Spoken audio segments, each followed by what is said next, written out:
RMGSS sir please आप सभी के लिए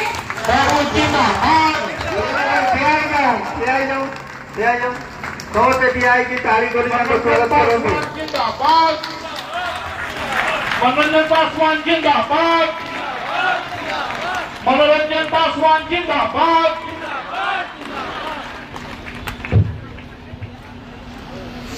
मंच पे उपस्थित हमारे बड़े भाई समान महेश चंद्र हेम्ब्रम जी, मंच पे उपस्थित इस कार्यक्रम के संयोजक हमारे इंद्रजीत घोषाल जी, मंच पे उपस्थित सुजन कुमार राय जी, सुब्रतो शर्मा जी, दीपांकर सांतरा जी, राजीव सिंह जी, सांधना दास जी, हरिदास जी, अमित घोष जी एवं तमाम बादाम पहाड़, गुरमैसनी, रायरंगपुर एवं अन्य माल गोदाम से उपस्थित हमारे भाई बहनों का मैं इस बादाम पहाड़ की धरती पर आपका हार्दिक अभिनंदन स्वागत करता हूं। सबसे पहले मैं आपसे क्षमा मांगता हूं, माफी मांगता हूं कि जिस मुझे आना 12 बजे था, परंतु कुछ कारणों से मैं विलंब से आपके बीच पहुंचा। इसके लिए मुझे क्षमा करने का काम करेंगे। हमारे उपस्थित सभी श्रमिक भाइयों बहनों, ये बहुत गौरव का आज समय है और हमारे लिए भी बहुत गौरवान्वित करने वाला पल है कि आप इतने लंबे समय से अपने संगठन के प्रति आस्था रखते हुए संगठन के अपने पदाधिकारी को सुनने के लिए आप सुबह से लेकर के शाम तक आप मौजूद हैं और मुझे लगता है एक भी व्यक्ति यहाँ से अपने घर तक नहीं जाने का काम किए। इसके लिए मैं आपका बहुत बहुत धन्यवाद करता हूँ। साथ ही मैं अपने प्रशासन के सभी पदाधिकारी महोदय का भी धन्यवाद करता हूँ, उनके प्रति आभार प्रकट करता हूँ। उन्होंने भी सुबह से हमारे मजदूरों को किसी प्रकार की समस्या न हो, सौहार्दपूर्ण यहाँ वातावरण बना रहे, उसके लिए उन्होंने भी जो कष्ट उठाए उसके लिए मैं उनसे माफी मांगता हूं। और आज इस कार्यक्रम में हम सभी के पिता आपके राष्ट्रीय महामंत्री जी को उपस्थित होना था। लगातार उनका दिल्ली, उत्तर प्रदेश, बंगाल में दौरा चलने के कारण थोड़ा तबीयत उनका खराब हो जाने के कारण वो आपके समक्ष उपस्थित नहीं हो पाए, लेकिन उनका आशीर्वाद, उनका साथ हम सभी लोगों के साथ हमेशा बना रहा है और हमेशा बना रहा है। मुझे याद है आज मैं पहली बार बादाम पहाड़ की धरती पर आया। जब मैं रास्ते में आ रहा था तो मैं कल्पना कर रहा था कि जहां पर ट्रेन की उतनी साधन उपलब्ध नहीं है, बस की उतनी साधन उपलब्ध नहीं है, लेकिन जब भी संगठन को आवश्यकता पड़ा, चाहे वो संसद भवन का घेराव करने की आवश्यकता पड़ा, चाहे वो जेल भरो आंदोलन की आवश्यकता पड़ी, चाहे हमारा कोई सम्मेलन की आवश्यकता पड़ा, इस बादाम पहाड़, गुरमैसनी, रायरंगपुर से तमाम सुदूर से आप लोगों ने जो पहुंच करके अपने संगठन के प्रति आस्था दिखाई, संगठन के प्रति अपनी ताकत को आपने दिखाया, इसके लिए मैं आपका हाथ जोड़कर अभिनंदन करना चाहता हूं। हमारे राष्ट्रीय महामंत्री जी ने 1998 से जब हिंदुस्तान के कोई भी नागरिक, शासन, प्रशासन, सरकार, किसी को यह पता नहीं था कि देश में रेलवे को लाइफलाइन कहा जाता है और उस रेल को 70% की आमदनी देने का कोई काम करता है तो ये हमारे माल गोदाम के भाई बहनों के द्वारा उनकी आमदनी होती। आज से 177 साल पहले ब्रिटिश शासनकाल में जब मालगाड़ी की शुरुआत हुई थी, 37 किलोमीटर का ट्रैक बिछा करके मालगाड़ी की शुरुआत की गई थी और आज पूरे विश्व में दूसरा सबसे बड़ा रेलवे नेटवर्क भारत का है। तो अगर किसी का सबसे बड़ा खून पसीने की कमाई लगा हुआ है तो हमारे रेलवे माल गोदाम के श्रमिक भाइयों बहनों का कमाई। आपके खून पसीने की कमाई को, आपके हक अधिकार को आप तक पहुंचे, इसके लिए हमारे राष्ट्रीय महामंत्री जी ने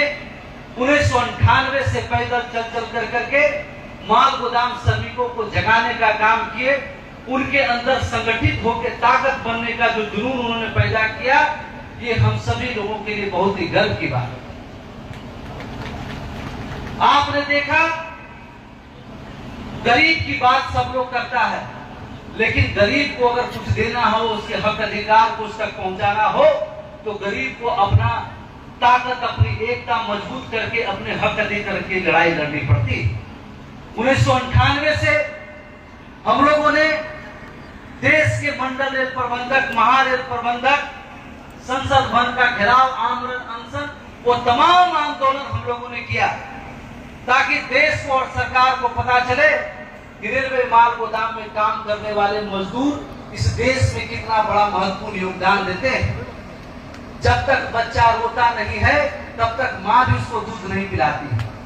इसलिए आज जो दिन हम लोग के पास सुनहरा भविष्य को लेकर के आया है, ये आप सभी लोगों ने जो कड़ी तपस्या किए, आप लोगों ने जो आंदोलन किए, राष्ट्रीय महामंत्री के आह्वान पर आप सब लोग एक साथ खड़े होकर के खड़ा रहे, उसी का नतीजा है। 28 अक्टूबर 2003 को अटल बिहारी वाजपेयी के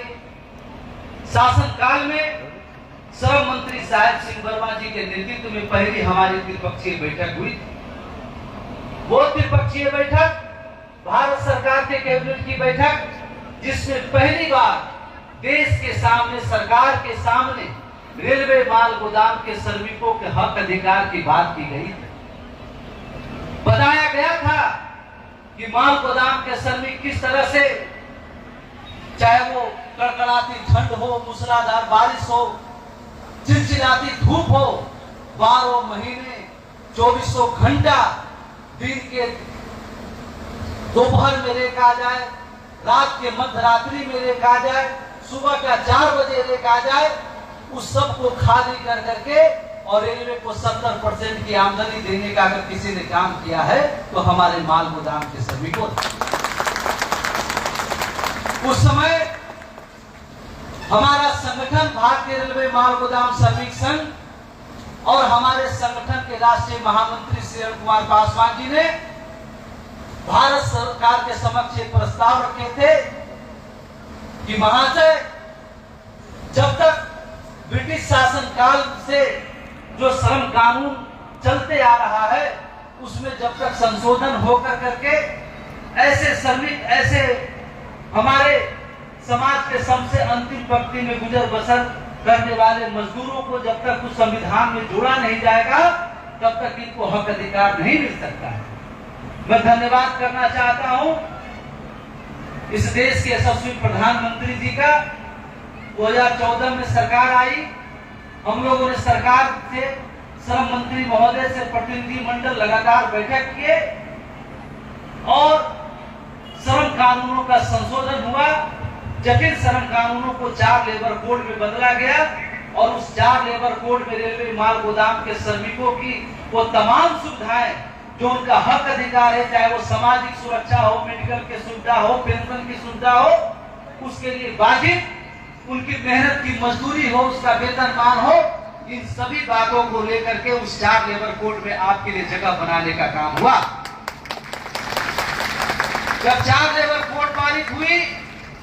उसके बाद आप सभी के लिए एक सुनहरा दिन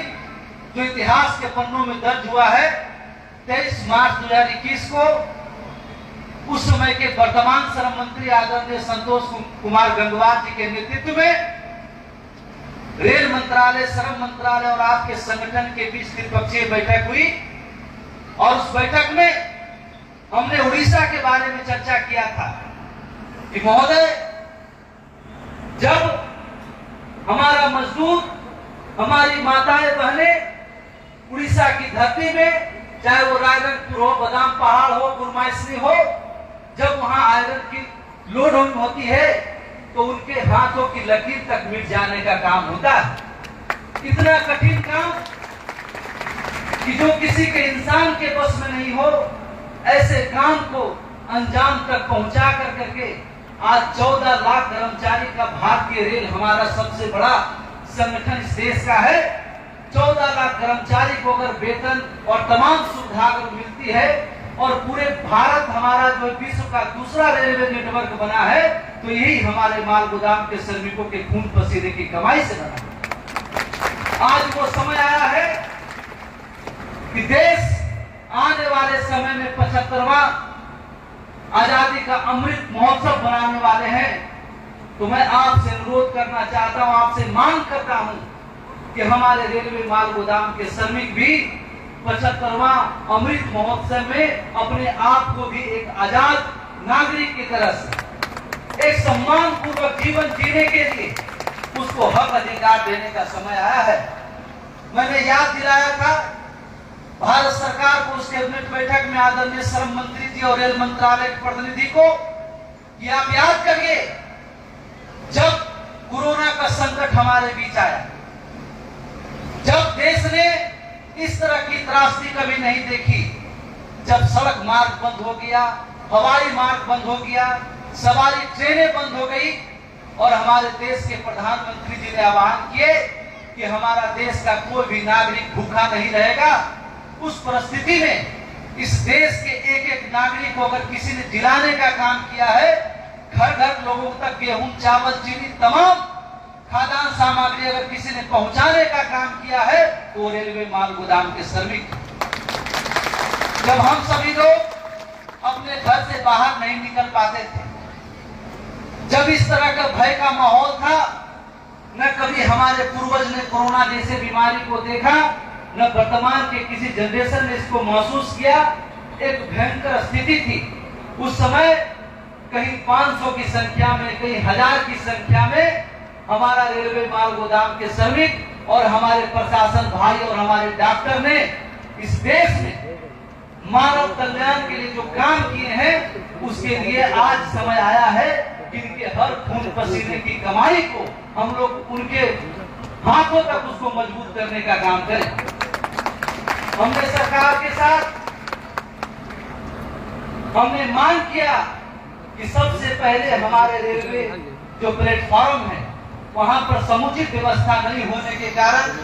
वहां हाई मास्क लाइट नहीं होने के कारण, ट्रेन की सही व्यवस्था नहीं होने के कारण हमारा मजदूर को आए दिन दुर्घटना होती रहती है। इसके लिए हमारा प्रत्येक माल गोदाम को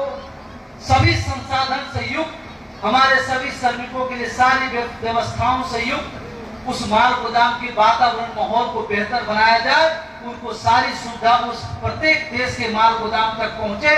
उसके लिए हमने पहली मांग रखी। दूसरी मांग हमने रखी कि हमारा मजदूर जो हमेशा दुर्घटनाओं से भरा हुआ काम करता है, अगर हमारा मजदूर काम करते हुए घायल हो जाए तो उसको कम से कम 2.5 लाख रुपए की मुआवजा मिले और पूरे मेडिकल की सुविधा उसको प्राप्त। तीसरा मांग हमने रखा कि जो हमारा मजदूर काम करने की अवस्था में ऐसा गंभीर चोट लग जाए जिससे उसकी जान चली जाए या जीवन भर वो काम करने की स्थिति में नहीं रहे, तो इस अवस्था में उसको 10 लाख रुपए की मुआवजा और तमाम उसका भरण पोषण की व्यवस्था की जाए। हमने मांग रखी कि हमारा माल गोदाम के श्रमिक जो दिन रात मेहनत करता है, इनका मजदूरी दर, इनका वेतनमान, इनका फीस रेट किसी भी प्रकार का निर्धारित नहीं है। कहीं पर 50 किलो वजन उठाने का 1 रुपया मिलता है, कहीं पे 2 रुपया मिलता है, कहीं हमारा संगठन मजबूत है तो 3 रुपया तक मिलता है। कहीं माल गोदाम पर, उड़ीसा जैसे माल गोदाम पर दिन रात काम कराया जाता है, उसको मात्र 150-200 रुपया उसको प्रतिदिन दिया जाता है। इसलिए मैं आपसे मांग करता हूं कि जिस तरह से आपने कूली को, वो भी हमारा भाई, कूली हमारा भाई जो है 40 किलो वजन उठाता है,